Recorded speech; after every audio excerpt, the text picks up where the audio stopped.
Hello friends, आज हम लोग class 9 subject geography chapter 3 drainage करेंगे।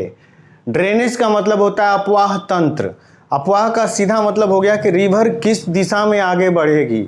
उसका डायरेक्शन रिवर की अपनी मर्जी पे नहीं होता है, उसका डायरेक्शन वहाँ की लैंड पैटर्न की वजह से होता है कि लैंड का झुकाव किस तरफ है, लैंड किस तरफ स्लोप है, उस स्लोप में वो रिवर धीरे धीरे आगे बढ़ती चली जाती है। तो उसी स्लोप के बारे में, उसी रिवर के आगे बढ़ने के बारे में, उसी ड्रेनेज के बारे में हम लोग इस चैप्टर में देखेंगे कि इंडिया की कौन सी रिवर किस तरीके का ड्रेनेज पैटर्न अपनाती है।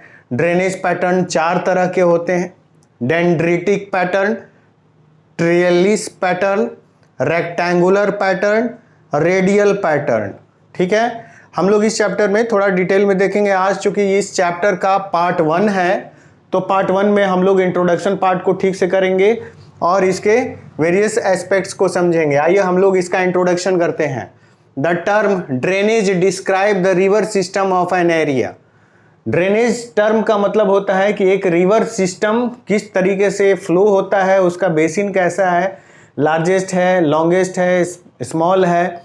तो उसी के बारे में यहाँ समझाया गया है कि एक रिवर का जो एरिया होता है, जिस एरिया में रिवर फ्लो होती है, उसी एरिया को हम लोग ड्रेनेज डिस्क्राइब करते हैं। Small streams flowing from different directions come together to form the main river which ultimately drains into a large water body such as a lake, sea और an ocean. बोला गया कि small streams, छोटी छोटी पतली पतली धाराएं अलग अलग दिशाओं से बहती हुई एक मेन रिवर में आकर, एक मेन चैनल में आकर मिलती हैं और वही रिवर मेन रिवर हो जाता है। और ये सारी पतली धाराएं, छोटी छोटी धाराएं जो अलग अलग दिशाओं से बह कर आ रही हैं, ये स्ट्रीम्स ये ट्रिब्यूटरीज हो जाती हैं, सहायक नदियां हो जाती हैं और अल्टीमेटली एक मेन डायरेक्शन में ये मेन रिवर फ्लो होना स्टार्ट कर देती है। और ये रिवर अल्टीमेटली जाकर किसी लार्ज वाटर बॉडी में जाकर मिलती है। वो लार्ज वाटर बॉडी एक लेक हो सकता है, एक समुद्र हो सकता है, एक महासागर हो सकता है। ठीक है। The area drained by a single river system is called a drainage basin. बोला गया कि ड्रेनेज बेसिन का मतलब क्या होता है। ड्रेनेज बेसिन का मतलब होता है कि एक रिवर, एक मेन रिवर जहां तक जिस जिस एरिया से फ्लो होते हुए उसकी ट्रिब्यूटरी जाकर मिल रही है, वो सारा एरिया एक रिवर का ड्रेनेज बेसिन कहलाता है। A closer observation on a map will indicate that any elevated area such as a mountain or an upland separates two drainage basin। कहा गया कि सपोज दैट कि कोई एक माउंटेन है, तो माउंटेन के नॉर्दर्न पार्ट और माउंटेन के साउदर्न पार्ट बिल्कुल एक दूसरे से डिफरेंट है, क्योंकि ये बीच में एक अपलैंड है, माउंटेन है, ऊंचा भूमि है, ऊंचा उठा हुआ उच्च भूमि है। तो इसके नॉर्दर्न पार्ट में अलग ड्रेनेज होगा, साउदर्न पार्ट में बिल्कुल अलग ड्रेनेज होगा। तो वही चीज़ यहाँ बताया गया है। एक क्लोजर ऑब्जर्वेशन जब हम देखते हैं तो उससे पता चलता है कि एक एरिया ऊंचा उठा हुआ है, अपलैंड हो सकता है, माउंटेन हो सकता है, और ये सेपरेट करता है टू ड्रेनेज बेसिन को, दो अलग अलग रिवर्स के ड्रेनेज बेसिन को सेपरेट कर देता है, एक दूसरे से अलग कर देता है। Such an upland is known as a water divide. इसी अपलैंड को, इसी ऊंचे उठे हुए उच्च भूमि को ही हम वाटर डिवाइड बोलते हैं। हिंदी में इसको जल विभाजक बोला जाता है, जो रिवर को बिल्कुल दो साइड में बांट दिया है। एक साइड में दूसरा रिवर है, दूसरे साइड में दूसरा रिवर है। आइए अब हम लोग ड्रेनेज पैटर्न को देखेंगे। The streams within a drainage basin form certain patterns depending on the slope of the land, underlying rock structures as well as the climatic conditions of the area। बोल रहा है कि ड्रेनेज बेसिन जो है, इसका मतलब कि वहाँ पर स्ट्रीम्स का फ्लो हम लोग देखेंगे कि स्ट्रीम्स यानी धाराओं का फ्लो किस दिशा में, कैसे, किस तरीके से हो रहा है। और वो किस पर डिपेंड करता है, तो वो स्लोप पे डिपेंड करता है कि लैंड का स्लोप कैसा है, बहुत तेज स्लोप है या धीरे धीरे वो प्लेट्यू रीजन से धीरे धीरे नॉर्दर्न प्लेन्स की तरफ बढ़ रहा है, प्लेन्स एरिया में। तो स्लोप पर डिपेंड करता है। दूसरा रॉक स्ट्रक्चर्स पे डिपेंड करता है। तीसरा क्लाइमेटिक कंडीशन पे डिपेंड करता है। तो ये 3 चीज इसके मेन फैक्टर्स हो गए जो डिसाइड करते हैं कि एक रिवर का ड्रेनेज बेसिन कैसा होगा, ड्रेनेज पैटर्न कैसा होगा। तो कौन से 3 चीज हुए? एक स्लोप ऑफ द लैंड, दूसरा rock structures of the land, और तीसरा climatic condition of that area. ये 3 चीज किसी भी रिवर के ड्रेनेज पैटर्न को डिस्क्राइब करते हैं। ड्रेनेज पैटर्न कुल 4 तरह के होते हैं। फर्स्ट डेंड्रिटिक पैटर्न, दूसरा ट्रेलिस पैटर्न, तीसरा रेक्टेंगुलर पैटर्न, चौथा radial pattern. Dendritic pattern, it develops where the river channels flows the slope of the terrain. यहाँ पर बोल रहा है कि जमीन के स्लोप के हिसाब से रिवर के वेरियस चैनल्स यानी धाराएं बहते हुए एक मेन रिवर में आकर मिलती हैं। The stream with its tributaries resembles the branches of a tree, thus the name dendritic। बोल रहा है कि इस मेन रिवर में आकर जो अलग अलग धाराएं या फिर ट्रिब्यूटरीज यानी सहायक नदियां आकर मिल रही हैं वो एक पैटर्न बनाती हैं, और ये पैटर्न एक ट्री के ब्रांचेज जैसा होता है। जैसे यहाँ एग्जाम्पल में आपको डेंड्रिटिक पैटर्न का एक एग्जाम्पल बनाया हुआ है। ये मेन रिवर का मेन चैनल हो गया, ठीक है, और इस तरीके से इसके ये ब्रांचेज हो गए। ये ब्रांचेज पतली पतली धाराएं हो सकती हैं या फिर ये ट्री जैसी हैं, ब्रांचेज हैं, ठीक है। और इस तरीके से आपको यहाँ पर इस फिगर को देख के समझ में आ जाएगा कि ट्री के ब्रांचेज जैसे होते हैं, चारों तरफ फैले होते हैं बिल्कुल घने, वैसे ही यदि किसी रिवर का बेसिन में ड्रेनेज पैटर्न फैला हुआ है तो इसको हम लोग डेंड्रिटिक पैटर्न बोलते हैं। और इंडिया का नॉर्दर्न प्लेन्स में जितने भी रिवर्स आकर बहते हुए आके गंगा में मिलती है वो सारी नदियाँ, खासकर गंगा, एक डेंड्रिटिक पैटर्न का एग्जाम्पल है। और हिमालय से बहने वाली मैक्सिमम नदियां इसी तरह का पैटर्न शो करती हैं, डेंड्रिटिक पैटर्न। तो गंगा इसका एक मेन एग्जाम्पल हो गया।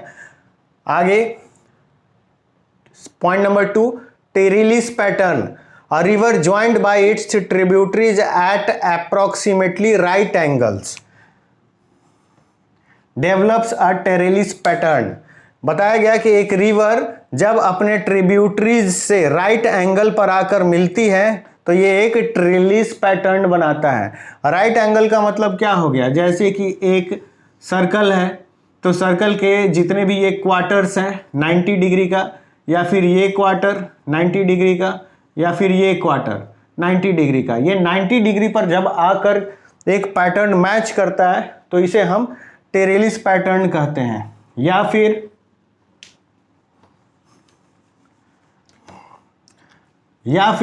एक स्क्वायर के बिल्कुल ब्लॉक साइड से एक 90 डिग्री का बने, या फिर ये 90 डिग्री या फिर ये 90 डिग्री।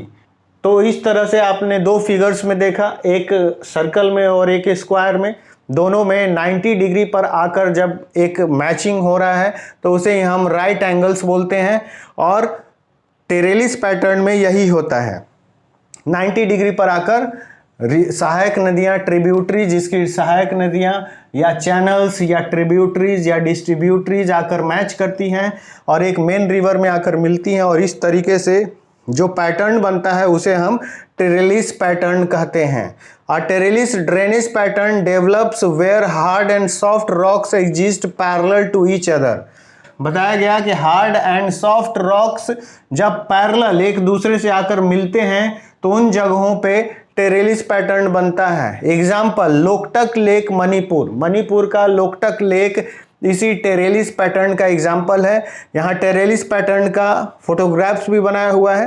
ये जो आपको यहाँ फिगर दिख रहा है ये मेन रिवर हो गया, ठीक है, और ये मेन रिवर फिर फर्दर आगे बढ़ रही है इस दिशा में, लेकिन यहाँ पे ये जो 90 डिग्री का मैच है, ये जो 90 डिग्री दिखाया जा रहा है, ठीक है, या फिर ये 90 डिग्री, इधर 90 डिग्री, ये 90 डिग्री, ये जो पैटर्न है इस पैटर्न पे जो ट्रिब्यूटरीज आकर मेन रिवर से मैच करती है, मिलती है, इसी तरह के पैटर्न को हम लोग टेरेलिस पैटर्न कहते हैं और ये 90 डिग्री पे मिलने को हम लोग इसको राइट एंगल बोलते हैं। नेक्स्ट है रेक्टेंगुलर ड्रेनेज पैटर्न।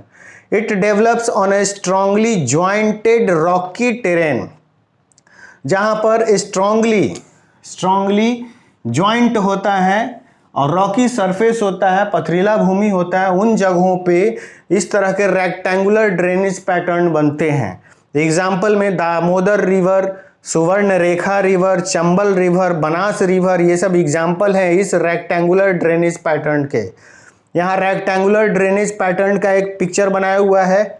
ये मेन रिवर हो गया, ठीक है, और ये मेन रिवर आगे बढ़ रही है और इस तरीके से जब रेक्टेंगुलर शेप में इसकी ट्रिब्यूटरी जाकर मिलती है तो इस तरह से इस एग्जाम्पल को हम लोग रेक्टेंगुलर पैटर्न बोलेंगे। Number 4 radial pattern. It develops when streams flow in different directions from a central peak और डोम लाइक स्ट्रक्चर। कह रहा है कि एक पहाड़, सपोज दैट कि ये माउंटेन है और इस माउंटेन के मेन पीक से, या फिर एक डोम जैसा स्ट्रक्चर है, सपोज दैट ये एक डोम जैसा स्ट्रक्चर है और इसके मेन सेंटर पॉइंट से अलग अलग दिशाओं में जब रिवर इस तरीके से फ्लो हो रही है तो इस पैटर्न को हम लोग रेडियल पैटर्न कहते हैं। यहाँ पिक्चर 4 नंबर का रेडियल पैटर्न का एग्जांपल आप देख सकते हैं।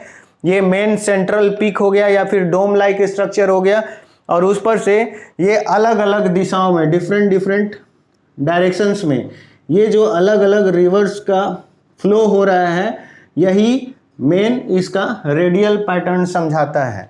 तो इस तरीके से ये रेडियल पैटर्न हो गया। इसके एग्जाम्पल्स क्या हो गए? The Girnar hill of Gujarat and the Mikir hill of Assam, या फिर रिवर्स के रूप में देख सकते हैं नर्मदा, सोन, महानदी। ये ओरिजिनेट होता है अमरकंटक हिल्स से और ये सारे रिवर्स इस रेडियल पैटर्न के एग्जाम्पल हो गए। कुछ important facts. The world's largest drainage basin is of the Amazon river. World का सबसे largest drainage basin Amazon river का है। इंडिया में the Ganga river has the largest basin in India. India का सबसे लार्जेस्ट बेसिन गंगा है। और इस तरीके से आज हम लोगों ने ड्रेनेज चैप्टर का कुछ इंट्रोडक्शन और इसके ड्रेनेज पैटर्न्स को डिस्कस किया। ड्रेनेज पैटर्न्स 4 होते हैं और उन चारों का डिफिनीशन और उसका पिक्चर भी यहाँ हम लोगों ने डिस्कस किया। साथ में सभी पैटर्न के अलग अलग एग्जाम्पल्स रिवर के नाम के रूप में भी हम लोगों ने देखा। आपको मेरा आज का वीडियो कैसा लगा कमेंट करके बताइए। अच्छा लगे तो लाइक शेयर सब्सक्राइब कीजिए, अपने फ्रेंड्स को इस चैनल के बारे में बताइए। मैं इस चैप्टर का पार्ट 2 बहुत जल्द लाऊंगा। Thank you.